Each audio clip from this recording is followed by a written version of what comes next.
അതെന്ത് ചെയ്യുന്നുള്ള 20%, 20 കോടി മുസ്ലിമീങ്ങളുടെ 14% കാനുഷ്യമാരി അനുസരിച്ചിട്ടുണ്ട്. പക്ഷേ ഇവർക്ക് ആർക്കും ഇതിലൊരു റെപ്രസെൻറ്റേഷൻ ഇല്ല. ലോക്സഭയിലെ റെപ്രസെൻറ്റേഷൻ എന്ന് പറയുന്നത് ഇപ്പോൾ ഒരു 5 point something ആണ്. കുറഞ്ഞു വരികയാണ്. രാഷ്ട്രീയത്തിൽ ആളുകളില്ല, രാഷ്ട്രീയത്തിൽ വരില്ല. രാഷ്ട്രീയം ഇല്ലെങ്കിൽ എന്താ ഒരു പ്രശ്നം എന്ന് പറഞ്ഞാൽ ആ കമ്മ്യൂണിറ്റി അല്ലെങ്കിൽ ആ സമൂഹം ഇങ്ങനെ നിർഗുണമായി പോകും. അവർക്ക് ഇതിൽ ഒന്നും പറയാനുണ്ടാവില്ല, പൊതുകാര്യങ്ങളിലൊന്നും പറയാനുണ്ടാവില്ല. അതുകൊണ്ടാണ് രാഷ്ട്രീയം ഇത്ര പ്രധാനമാണ് എന്ന് പറയുന്നത്. പ്രത്യേകിച്ച് എല്ലാ പാർട്ടികളും ഇന്ന് മുസ്ലിംകളെ അവഗണിച്ചുകൊണ്ടിരിക്കുകയാണ്. ഇപ്പോൾ നമ്മുടെ ഒരു വിന്നബിലിറ്റി എന്ന് പറയും, ഒരു സ്ഥാനാർത്ഥി എടുത്തപ്പോൾ വിന്നബിലിറ്റി, അത് ജയിക്കുമോ എന്നുള്ളതാണ് പ്രശ്നം. ഒരു മുസ്ലിമിനെ സ്ഥാനാർത്ഥിയായിട്ട് നിർത്തിയാൽ ജയിക്കാൻ പ്രയാസപ്പെടുന്നതാണ്. അങ്ങനെ 2-3 കാര്യങ്ങൾ. ഒന്ന്, പ്രത്യേകിച്ച് ഇപ്പോഴുള്ള ഒരു ഇതിൽ above 50% മുസ്ലിം റിപ്രസെൻറ്റേഷനുള്ള ഒരു 15 മണ്ഡലത്തിൽ മാത്രമേ ഇന്ത്യയിൽ 540 ലോക്സഭാ മണ്ഡലങ്ങളിൽ 15 മണ്ഡലങ്ങളിൽ മാത്രമേ above 50% മുസ്ലിമീങ്ങളുള്ളൂ. ബാക്കിയുള്ളൊരു 10-30 സീറ്റിൽ 30 to 40% ഉണ്ട്. അങ്ങനെ വരും. പക്ഷേ ഈ 15 സീറ്റ് പോരല്ലോ. ഇതിങ്ങനെ കുറഞ്ഞു വന്നുകൊണ്ടിരിക്കുകയാണ്. അതെന്താ കാര്യം എന്ന് പറഞ്ഞാൽ അതെല്ലാവരും ഇതിൽ ബാധ്യസ്ഥരാണ്. പ്രത്യേകിച്ച് ഇപ്പം നേരത്തെ പറഞ്ഞതുപോലെ രാഷ്ട്രീയ സ്വയം സേവക് സംഘ് ഉണ്ടായിട്ട് അതിന് 100ാമത്തെ വർഷമാണ് എന്ന് പറഞ്ഞ സെപ്റ്റംബർ 27 എന്ന് പറയും. ഈ 100 കൊല്ലം കൊണ്ട് ഇന്ത്യ ശരിക്കും പിടിച്ചു കഴിഞ്ഞിരിക്കുക. മുസ്ലിങ്ങൾ ആവശ്യമില്ല എന്ന് പറയുന്നതിൽ ആവശ്യമില്ല എന്ന് പറയും. അതുകൊണ്ട് പറഞ്ഞപ്പോൾ ഈ യോഗി ആദിത്യനാഥ് UP അദ്ദേഹം പറഞ്ഞത് ഇവിടെ 80% വേഴ്സസ് 20% മത്സരമാണെന്ന് പറഞ്ഞു. 80% വേഴ്സസ് 20%. 20% എന്താ ബുദ്ധിമുട്ട്? അപ്പം അങ്ങനെ ആവശ്യമില്ല എന്നുള്ള നിലയ്ക്കാണ് ഇതിൻ്റെ പൊളിറ്റിക്സ് പോണത്. നേരെ തിരിച്ചങ്ങനെയല്ല. മുമ്പ് ഇവിടെ ഇന്ത്യൻ നാഷണൽ കോൺഗ്രസ് ഒക്കെ വളരെ സീരിയസ് ആയിട്ട് മുസ്ലിം പ്രൊപ്പസിഷൻ ചെയ്ത ഒരു പാർട്ടിയാണ്. ഹിന്ദി ഹാർട്ട്ലാൻഡിൽ ഏതൊക്കെ സംസ്ഥാനങ്ങളിൽ മുഖ്യമന്ത്രി ഉണ്ടായിരുന്നു. ബീഹാറിൽ അബ്ദുൽ ലത്തീഫ്, മഹാരാഷ്ട്രയിൽ അബ്ദുറഹിമാൻ ആംദുലെ, രാജസ്ഥാനിൽ ബർക്കത്തുള്ള ഖാൻ, ആസാമിൽ അൻവാറ തൈമൂർ, മണിപ്പൂരിൽ മുഹമ്മദ് അമീൻ, ഇവിടെ പോണ്ടിച്ചേരിയിൽ ഫാറൂഖ് വരിക്കാർ, കേരളത്തിലും CH മുഹമ്മദുമായ മുഖ്യമന്ത്രി വന്നത് കോൺഗ്രസിൻ്റെ മുന്നിലോടുകൂടിയാണ്. പക്ഷെ ഇന്ന് എവിടെയും കാണാനില്ല. ഇന്ന് ഹിന്ദി ഹാർട്ട്ലാൻഡിൽ ഇങ്ങനെ ഒരു പ്രശ്നമില്ല ഇതിനെപ്പറ്റി. അങ്ങനെ പിന്നോട്ട് പോയിക്കൊണ്ടിരിക്കുകയാണ്. 1952 തെരഞ്ഞെടുപ്പിൽ, ആദ്യത്തെ തെരഞ്ഞെടുപ്പിൽ കോൺഗ്രസിൻ്റെ ഏറ്റവും പ്രധാനപ്പെട്ട നേതാവ് മൗലാന അബുൽ കലാം ആസാദിന് റാംപൂർ എന്ന മണ്ഡലമാണ് കോൺഗ്രസ് കൊടുത്തത്. അതിനെ അദ്ദേഹം പ്രതിഷേധിച്ചു. അന്ന് ചരിത്രത്തിലുള്ളതാണ്. റാംപൂർ കൊടുക്കാണ്ടായ കാരണം അവിടെ ഏകദേശം 50% മുസ്ലിംസാണ്. അദ്ദേഹം പറഞ്ഞു, ഞാനൊരു നാഷണൽ ലീഡറായ എന്നെ അങ്ങനെ ഒരു സ്റ്റിഗ്മ, ഒരു സമുദായത്തിൻ്റെ ഒരു കളർ നൽകിയിട്ടാണോ നിർത്തേണ്ടത് എന്ന് അദ്ദേഹം ചോദിക്കുകയുണ്ടായി. പിന്നെ കുറേ കഴിഞ്ഞപ്പോൾ ഇതൊക്കെ പോയി. ഇപ്പോൾ കേരളത്തിലെ ചെറിയ ഒരു പരീക്ഷണം എന്നുള്ള നിലയ്ക്ക് ഇവിടെ നടന്നുകൊണ്ടിരിക്കുന്നുണ്ട്. മറ്റു സ്ഥലങ്ങളിലേക്ക് പോവുകയാണ്. ഇതിനേക്കാളൊക്കെ സമ്പന്നമായ സ്ഥലത്താണ് ഗുജറാത്ത്. കേരള മുസ്ലിമീങ്ങളൊക്കെ ഇപ്പോൾ ഈ ഗൾഫിൻ്റെ ഒരു ഇതുകൊണ്ടാണ് ഒരു 50 years കൊണ്ട് ഇങ്ങനെ മുമ്പിൽ മുന്നോട്ട് വരുന്നത്. അതിന് മുമ്പുള്ള ഏറ്റവും സമ്പന്നമായ സംസ്ഥാനം ഗുജറാത്താണ്. അവിടേക്ക് ഒരു എന്താണ് പറയുക, ഒന്നിച്ച് തുടച്ചു നീക്കപ്പെട്ടു. അപ്പോൾ ഇതാണ് സ്ഥിതി. ഞാൻ വളരെ വിശദമായിട്ട് പറയും. ഇത് വളരെ സീരിയസ് ആയിട്ട് ഡിസ്കസ് ചെയ്യുന്ന ഒരു ടോപ്പിക്കാണെന്ന് പറയാൻ വേണ്ടി മാത്രമാണ് ഞാനത് പറഞ്ഞത്. ഒരുപാട് കാര്യങ്ങളുണ്ട്. ഇപ്പോൾ കോൺഗ്രസ്സിൽ വന്ന് നമ്മൾ 52-ലും 57-ലും 62-ലൊക്കെ കോൺഗ്രസ്സിലാണ് മുസ്ലിമീങ്ങൾ ഒന്നിച്ചു കൂട്ടിയത്. 67-ലാണ് അതിൽ ചെറിയ വ്യത്യാസം വരുന്നത്. അത് പിന്നെ ഒരു സംഭവമുണ്ട്. 67 കഴിഞ്ഞ് 71-ൽ ഇന്ദിരാഗാന്ധി വമ്പിച്ച ഭൂരിപക്ഷത്തിൽ ഭരണഘടന ഭേദഗതി ചെയ്യാൻ കഴിയുന്ന അത്രയും വലിയ ഭൂരിപക്ഷത്തിൽ വന്നു 71-ൽ.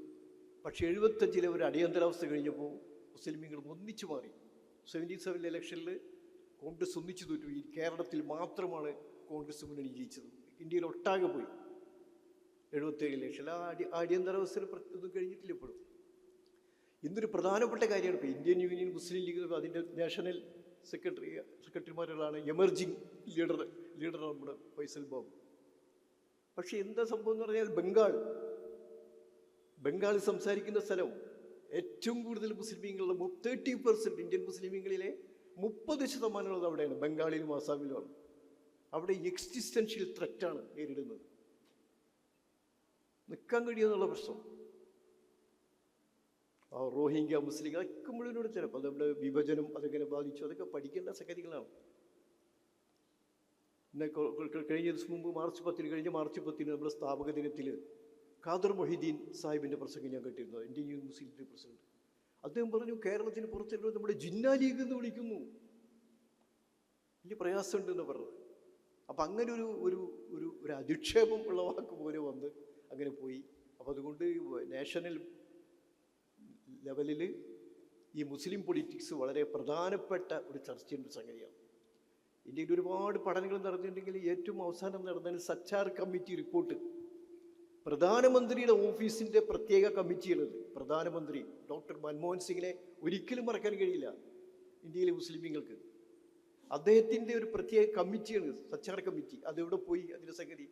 അത് മുഴുവനും കോൾഡ് സ്റ്റോറേജിലേക്ക് പോയി. എന്നാൽ ഈ കമ്മിറ്റി പറയുന്ന എന്താണെന്നുള്ളത് മുസ്ലിം സംഘടനകൾ ഡിസ്കസ് ചെയ്തിട്ടുണ്ടോ ശരിക്കും? ആ കമ്മിറ്റി ഞാൻ അവസാനിപ്പിക്കുക. ആ കമ്മിറ്റി പറഞ്ഞ 3 കാര്യങ്ങളാണ് പറഞ്ഞത്. ഒന്ന്, ഇതിൻ്റെ മുസ്ലിമീങ്ങളുടെ ഐഡൻറ്റിറ്റി ചോദ്യം ചെയ്യപ്പെടുന്നതാണ്, അവരുടെ വ്യക്തിത്വം അവരുടെ സ്വത്വം ചോദ്യം ചെയ്യപ്പെടുന്നു. രണ്ടാമത്തത് അവരുടെ സെക്യൂരിറ്റി, ഈ ഒരുപാട് വർഗീയ കലാപങ്ങളും ഡിസ്ക്രിമിനേഷനൊക്കെ നടക്കുന്നതുകൊണ്ട് അവരുടെ സുരക്ഷിതത്വം പ്രശ്നത്തിലാണെന്ന് പറഞ്ഞത്.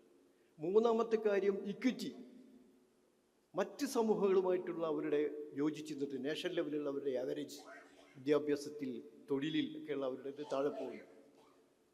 ഈ 3 കാര്യങ്ങളും ഐഡൻറ്റിറ്റിയും എന്താണ് പറയുക ഇക്വിറ്റിയും സെക്യൂരിറ്റിയും, ഈ 3 കാര്യങ്ങളും രാഷ്ട്രീയ പ്രശ്നങ്ങളാണ്, പൊളിറ്റിക്കൽ പ്രോബ്ലംസാണ്. പൊളിറ്റിക്സ് കൂടാതെ അത് പരിഹരിക്കാൻ കഴിയില്ല. അത് എങ്ങനെ വേണം എന്നുള്ളത്, അത് എങ്ങനെയാണ് ഇതിൻ്റെ സംഗതി എന്നുള്ളത് നമ്മൾ പഠിക്കണം. കമ്മ്യൂണൽ പൊളിറ്റിക്സ് അവസാനം എത്തിപ്പെടുക സ്ഥാപിത താല്പര്യങ്ങളിലായിരിക്കും എന്ന് പണ്ഡിറ്റ് ജവഹർലാൽ പ്രവചിച്ചിട്ടുണ്ട്.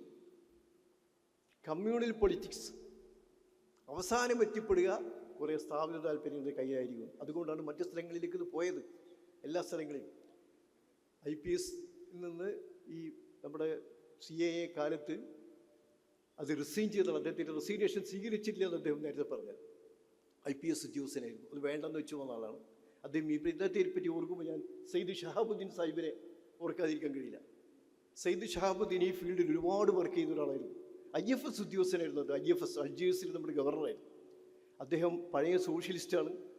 അദ്ദേഹത്തിന് IFS കൊടുക്കുന്നത് നിർത്തിവെച്ചാണ് ഇന്ത്യ കൊണ്ട് അന്ന് 53-ൽ 55-ൽ IFS കിട്ടിയപ്പോൾ അത് പിടിച്ചു വെച്ചാണ്. ഏതോ ഒരു ദേശീയ പതാക കത്തിച്ച കേസിൽ പ്രതിയെന്ന് പറയും.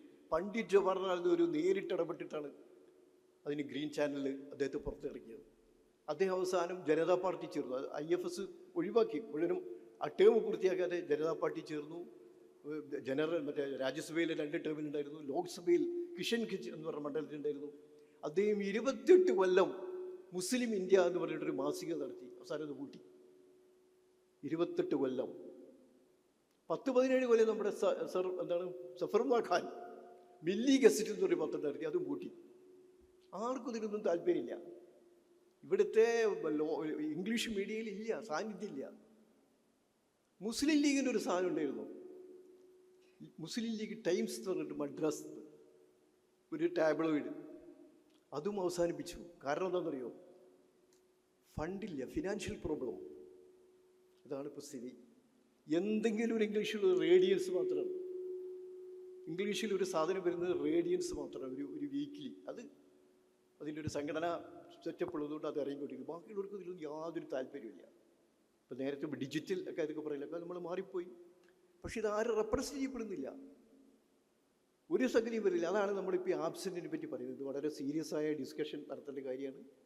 ഞാൻ വളരെ സുദീർഘമായിട്ട് പറയില്ല. നമ്മൾ പിന്നെ സാധാരണ എപ്പോഴും കാണുന്നവർ വീണ്ടും വീണ്ടും പറഞ്ഞുകൊണ്ടിരിക്കുക. നമ്മുടെ ഒരു ഗസ്റ്റ് ഉണ്ട് അധ്യക്ഷ വഹിക്കാൻ, നമ്മുടെ ഫൈസൽ ബാബു. അദ്ദേഹം യൂത്ത് ലീഗിൻ്റെ അഖിലേന്ത്യാ ജനറൽ സെക്രട്ടറി, ഇപ്പോൾ മുസ്ലിം ലീഗിൻ്റെ ജനറൽ സെക്രട്ടറിയാണ്. അദ്ദേഹം ഇതിനെ ചെയർ ചെയ്യും. അദ്ദേഹത്തിൻ്റെ പ്രസൻറ്റേഷന് ശേഷം ഇത് വളരെ ലൈവ്ലി ആയ ഒരു ഡിസ്കഷനോടുകൂടി നമുക്കിത് അവസാനിപ്പിക്കാൻ കഴിയണം. എല്ലാവർക്കും ഒരിക്കൽ കൂടി സ്വാഗതം ചെയ്തുകൊണ്ട് ഫൈസൽ ബാബു അവരുടെ അധ്യക്ഷ പദം അലങ്കരിക്കാൻ ക്ഷണിക്കുന്നു.